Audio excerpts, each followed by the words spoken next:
Well, hello, everyone, and welcome to this episode of Things That Matter with Marty McNabb.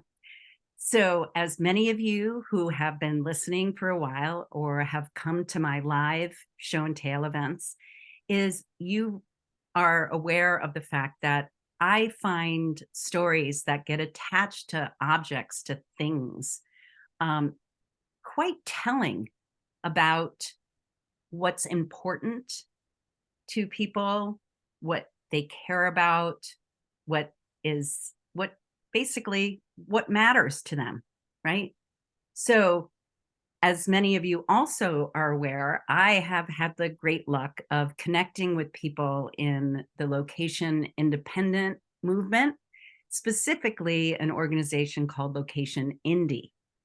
And as some of you have listened to previous podcasts, you recognize that people who are location indie or who are digital nomads have a particular challenge when it comes to the things that they carry with them, because a lot of times they're carrying those things on their bodies and on their backs, right? So, as I've said before, when it comes to things, it either has to have a story or a purpose, and ideally, it has both.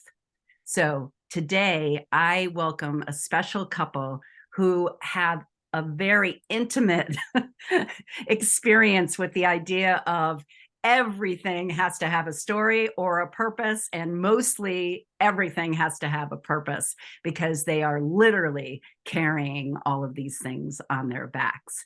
So I had the great pleasure of meeting Helen first, of the duo, the dynamic duo, through Location Indie, which is an online community that I've been a member of. And we just saw each other at Camp Indie a month ago, which is going to happen next year too. So anybody listening, follow up with any one of us about this opportunity for next year. But we met and they were heading off again to another digital nomad conference on the other side of the world, practically. And we've been talking about getting online and having this interview for a while. And but the first time I got to meet both of them was when we were all at the World Domination Summit. And so that was last year, 2022, which was the last year of the World Domination Summit in Portland, Oregon. So I had the great pleasure of meeting them finally in person, and then again at Camp Indie. And now I get to hear more of their story, and so do you. So without further ado, I'm going to turn it over to Helen and Tim, and to the show and tell section of this interview, and then I'll come back to ask a few more questions. So take it away. Awesome. Thanks so much, Marty. We're finally here. It's been quite the journey for us to get this interview and to connect. And I've been very inspired by hearing all of the stories from other participants showing what means to them and what stories they can tell. And I would say that our typical thing that we're showing might not be very typical, but for us, we count on it almost every day of our adventures, and that is our hiking boot. I'm going to do see view, but we particularly have a Solomon hiking boot. It's an ultra lightweight mid GTX boot, and I'll let Tim also talk more about it, but it's very special to us because we hike hundreds, maybe even thousands of miles every year. And we are currently on our full-time journey of travel that we started in January 2023. We're at this point about 5.5 months in and documenting all of our travels on YouTube. And you'll probably see the shoe almost in every single video and adventure that we go on. But I think particularly the shoe started at the very beginning of our relationship. We actually got married almost, I think, going on 9 years ago.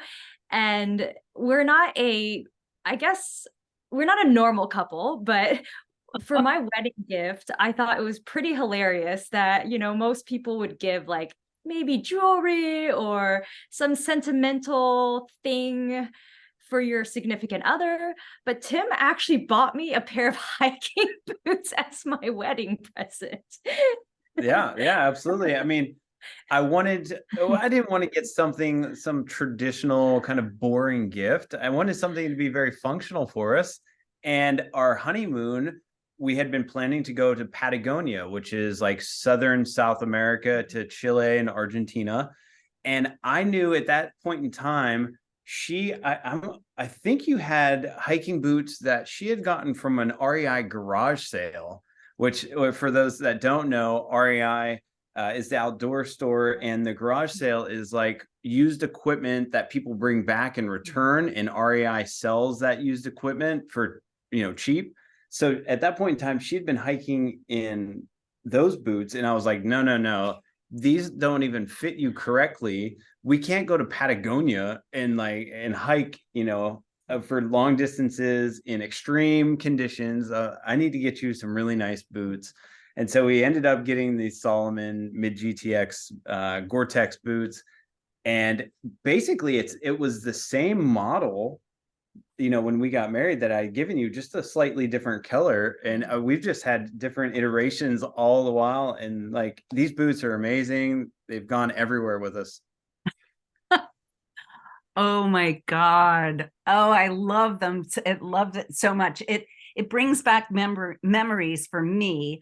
I love hiking. I don't do as much as I would like to. I hope to start doing some more, and definitely take your suggestions as well. But Salomon were boots that I got when I was skiing. So I did when I was young, when I was a teenager and into high school, and even the first couple of years of college, I skied, and I had Salomon. So it brings back lots of memories. So and and I love I absolutely love the idea. Of course you're not.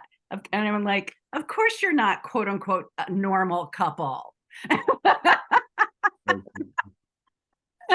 As I think that you might have heard this, but maybe not, is one of the things that I've found in my years of travel now is how many times I connect with people I've known for a long time, and then people that I've just met. And within a very short time, the word weird shows up.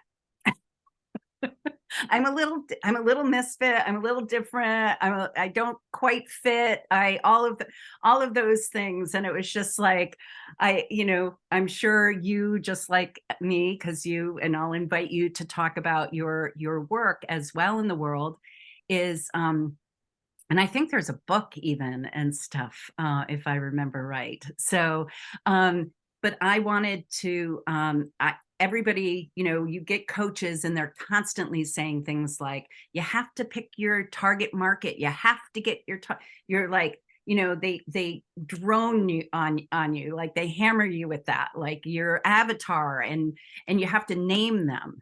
And I remember somebody ended up saying, oh, here's an example. And he asked a person to say, what's your target market? And he explained, and she's like, oh, your target market is Henry.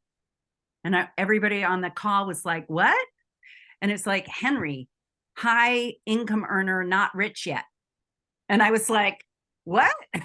So after that, I started like thinking, and the wheels turning, and I finally came up with weirdos.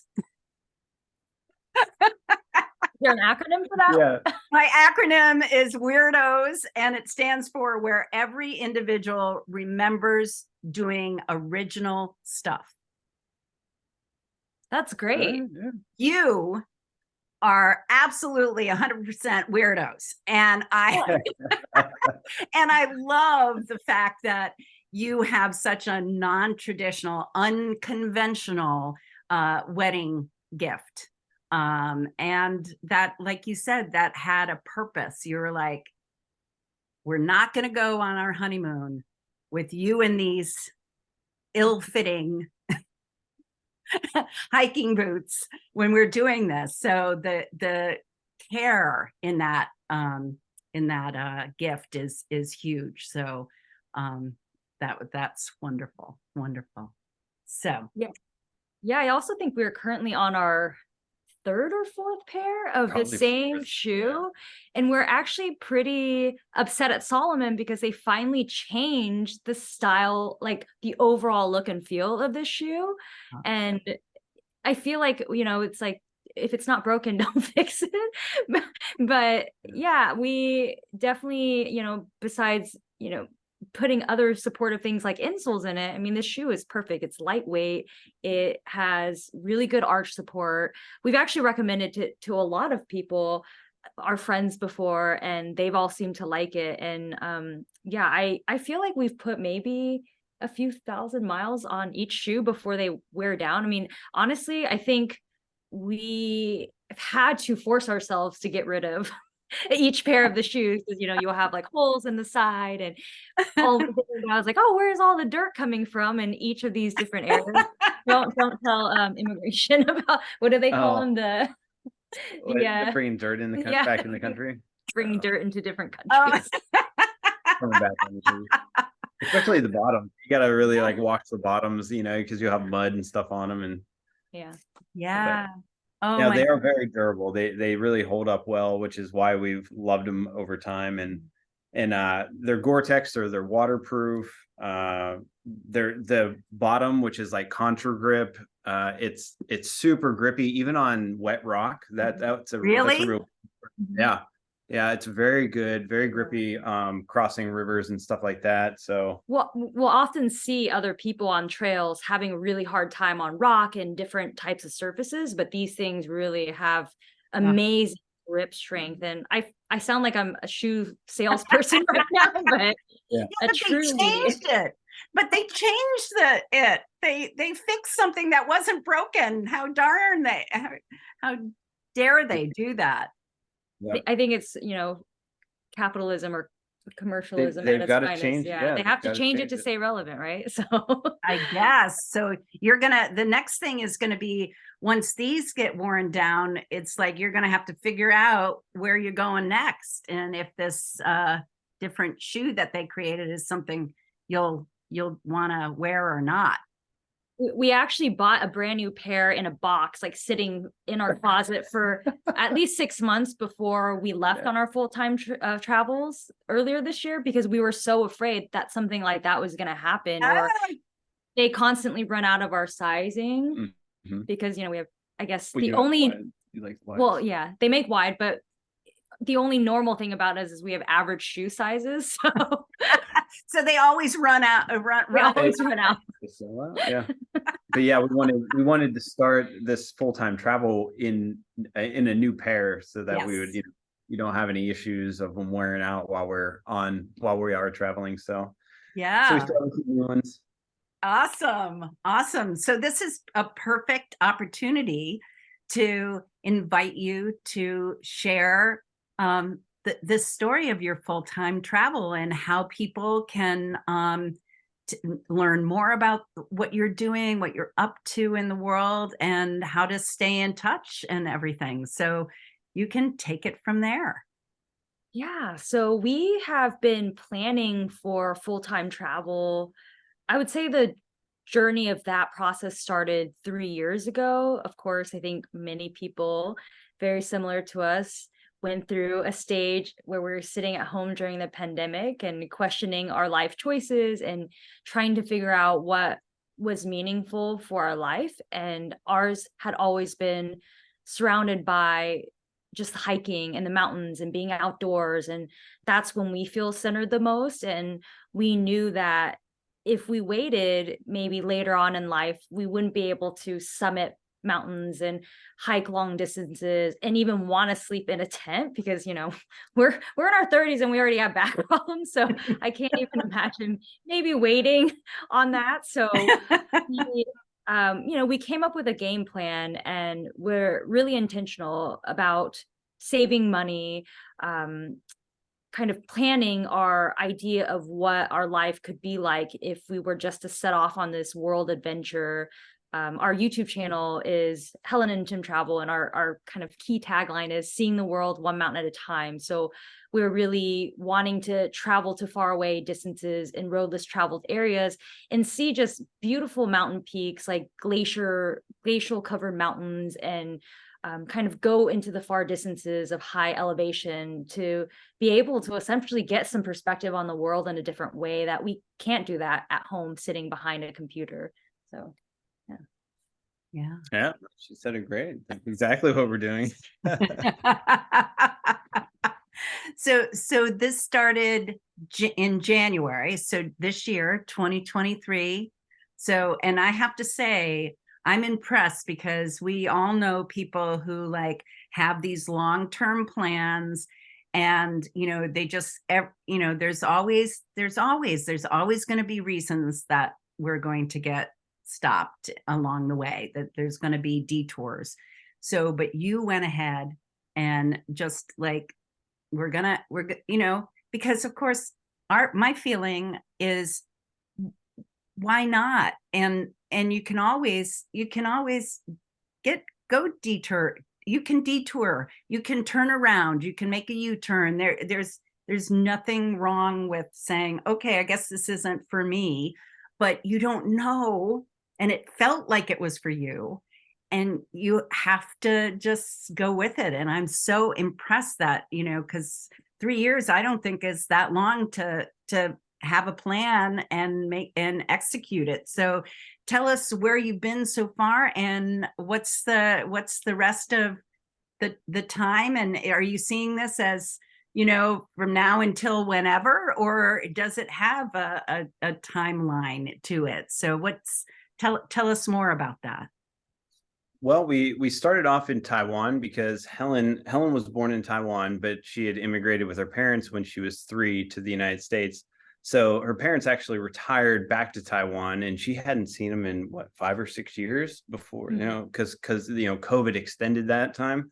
So we wanted to start in Taiwan so that she could spend time with them and to really kind of see the country that she grew up in when she was really young. She didn't really understand the country. So we spent a couple months in Taiwan, and then we went to Indonesia. We went to Bali. She did some surfing. She loves to surf, and I did a little bit too. And we also climbed one of the peaks on a different island called Lombok, and a very remote island. Just, not a lot of tourism there when it comes to, I think, people like seeing people from all around the world. It was a lot of locals that hike that mountain, so it was pretty neat. And then from there we went to Japan, and we finally got eyes on Mount Fuji, which we had always dreamed of, but unfortunately it wasn't climbing season, so we weren't able to actually hike on the mountain, but we did hike from a distance to see like the panoramic views of Mount Fuji. And from there we went to Italy and hiked all over Italy.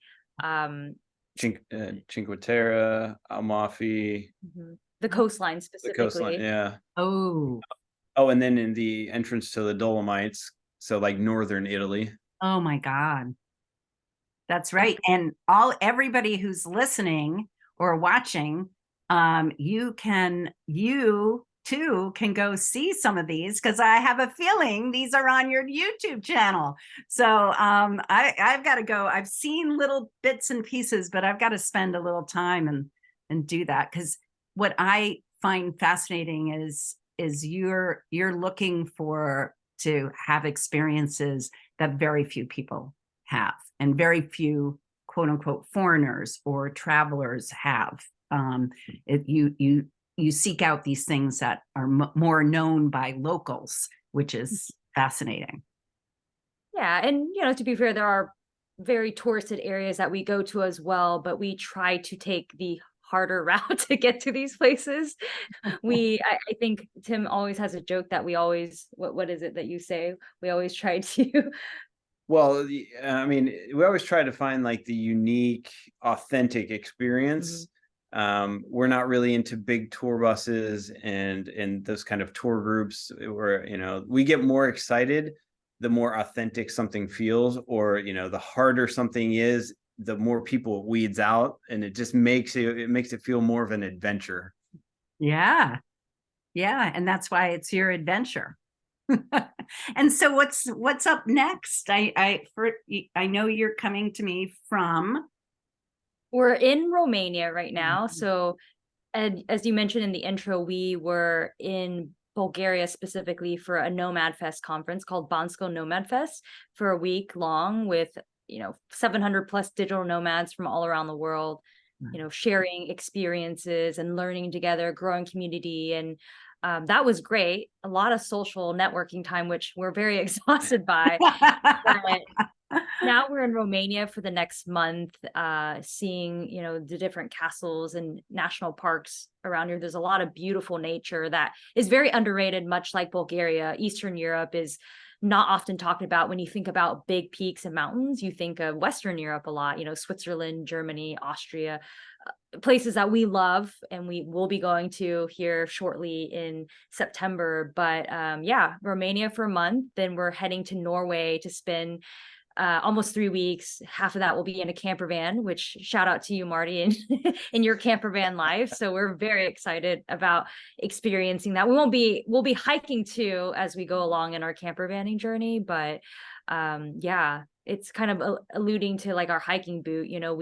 We always try to find and pick places that we can walk to. But if it doesn't suit us, or if we feel like we want more adventure or less adventure, we pivot. And a lot of the times we walk on our 2 feet, so we can really go anywhere we want to go without those limitations, unless we need to go there by train, plane, or automobile. We're open to all modes of All modes transportation. of transportation. All modes, but it seems like your primary is by feet. So yeah, that's why the hiking boot is so important. Yeah. We have way more. I mean, we're perpetual planners. We have Nepal. We're climbing Nepal, actually, with potentially climbing Nepal. That doesn't make sense. Yeah. We're hiking the Annapurna circuit in Nepal, and for 14 days. And I think that's the longest journey that we'll ever have in the backcountry continuously. Though we'll be staying at tea houses, it's the longest that we'll be out like Every day. every day, Continuously. continuously. Wow. And when is that again? In mid-October. Mhm. Mid-October. Oh, fantastic. Wonderful. This is it's so amazing. I love going along on other people's journeys like that. I'm not sure, with being familiar with like Nora Dunn and these other full-time travelers or people who've done this full-time. It's like you said, I live part-time in my van, and part-time I make those kinds of plans, but it's sometimes it's nice to be like at my home base. So it's like, a little bit, the planning is not quite as exciting on my part. It gets a little exhausting, but it seems like you're a good partnership in that. So I mean, it has also its own challenges too. Like, we have been more fast traveling on the road as well. So fast traveling, that definition can mean differently for people, but we spent, I think, the first part of our trip slow traveling in Taiwan, and ever since the 2 months that we started our journey, we just had been go, maybe 3 to 5 days. We've worked up to just like at least a week is good in a place to be able to settle in and unpack our bags. But since we're moving a little bit too quickly, it is quite exhausting, and we are trying to fit in all the physical activities like hiking and all these adventuring activities. yes. It is tiring when you put it into perspective. So I think there was a lot of pent up excitement in the beginning. It's like, Yes. we've been planning for 3 years. Then we went to Taiwan and we were there for 2 months. And it's just like, we're just, because I'm already making these plans and booking all these places. So there was all this excitement just, bottled up. And so then finally, when we were released and we left Taiwan and actually started the trip, it was just like, go, we got to see, this, that, and the other. And then obviously, as time has gone on, we've learned that it's more expensive to travel quickly. I mean, that definitely, hurts the budget. So we've slowed down for those reasons, but also just the stress of all the more transportation and packing and repacking and unpacking your bag, all that kind of stuff. Yeah. Yeah. And this is one of the things that we spoke about before jumping on the interview, was that Goldilocks situation. It's like, and especially as a couple, as you met my wife at Camp Indie, that, it's sort of like, what's that? You want to do all the things, you're excited about doing all the things, but then it's like there's that need to like slow down and connect again and breathe and have just some alone time together, like, and just, so it's like finding that like just right, like I said, the Goldilocks. It's like, it's too fast, this is too fast, this is too slow, this is just right. So, and I imagine as you're traveling full time with one another, that just right, it will change a little bit. It's not going to, there's not going to be a absolute way to do it, but it seems like you're figuring it out as you go. So Yeah, there definitely isn't a formula. When we were at Nomad Fest in Bulgaria, people were trying to define, what is a digital nomad? And that definition looks very different from one person to another, or just nomad in general, right? It's right. You kind of get to pick your path and the outcome of your story and your travels.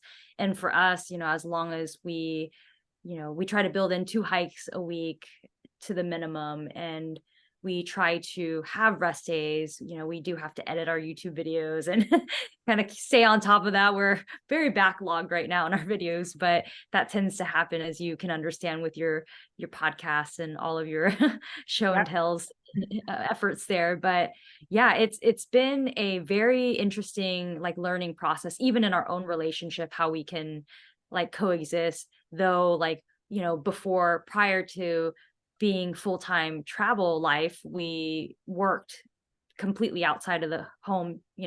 Actually Tim did, and I worked from home, and Tim was as a physical therapist out in a clinic. And now when you're together, it becomes like this, how do we find the balance, and how do we, communicate with each other effectively, especially when we're together 24/7. And we actually do a lot of reflecting time on the trail, because he's a much faster hiker than I am. And he'll be like 10 minutes ahead of me. And sometimes I won't see him around the corner. I'm like, this is kind of like my alone time. So we kind of work in little things like that to reflect on our trip, because sometimes you can kind of lose sight of, why you're doing this. And we're doing this to be in nature and to enjoy it, and not stress about all the little things in life. Yeah. Yeah. I love that. I love how you describe that. And, taking, it's like somebody was talking about, not having internet service, like we've spoke about when we got on, or no cell phone service or things like that. And I remember when I was traveling up the West Coast, there were so many places I had no internet, had no cell phone service whatsoever. And at first it like, I got a little bit panicked. And then all of a sudden I just say, like you said, oh, I can't see him around the corner. I guess this is me time. I guess this is reflective time. I hope he's having the same experience of, like, it's just working it out. And I love what you said about like how digital nomads, that community, and Location Indie, I think that's one of the biggest things that continues to connect me with them, Location Indie, and love the work and the people that they draw to it, is because it is a pick your own adventure. It is you get to live your life your way, the way that you want to live it. You don't have to follow any other, like there's van life organizations, there's tiny house organizations, there's schoolie like there's all kinds of groups and memberships, but they all seem to have they limit what it means to be a part of that community. And that's what I love about Location Indie, is that it's like you can do it any way you want. Like, you can work full time remotely for someone else, and then you can do this, or you can, whatever. And it's just kind of a Legos, like build your own, like build your own adventure, build your own life. And I love that. And I love listening to how you're doing the same thing with your lives. So a real Yeah, pleasure. yeah, thanks. And we feel the same way about you, weirdos unite. Yes, absolutely. Absolutely. Where you're definitely doing original stuff. So, so in closing, just wanted to, again, you did mention your YouTube channel, but are there any other ways that my listeners and watchers can stay connected and find out more about what you're up to? Sure. Yeah. So our YouTube channel as well as Instagram is Helen and Tim Travel. You can also find us on Facebook as well.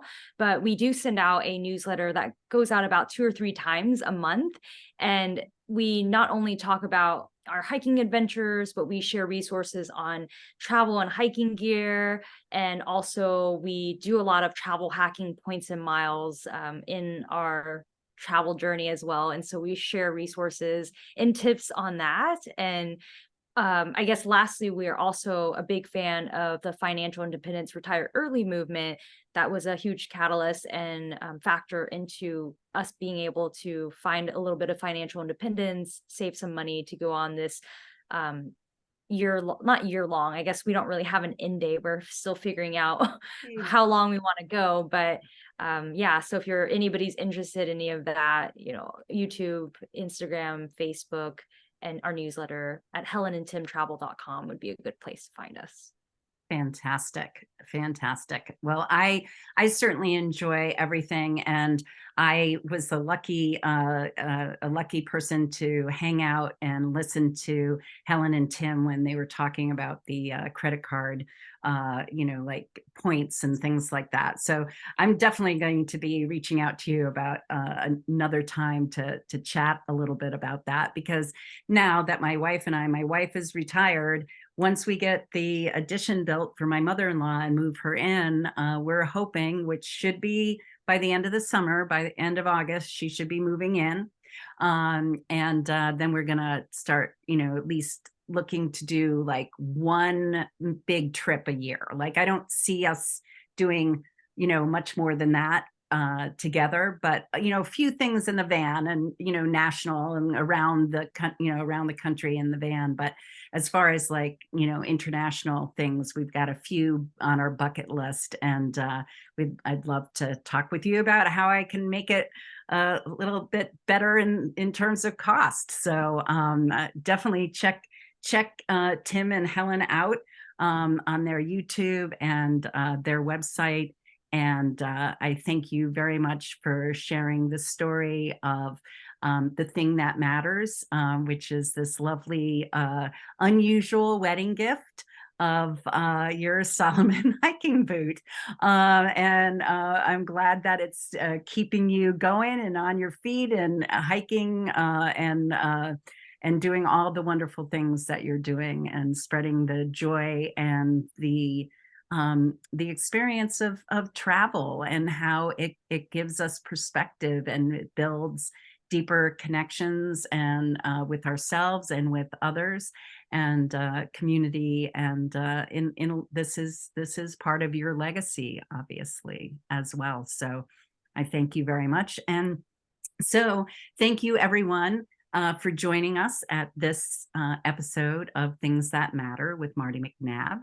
And if you would like to come to an event that I do virtually, you can find that in the show notes as well, showandtales.com, under the events. I usually have one event a month virtually, and then I try to do a few pop-up in-person events as well. So you can look for that.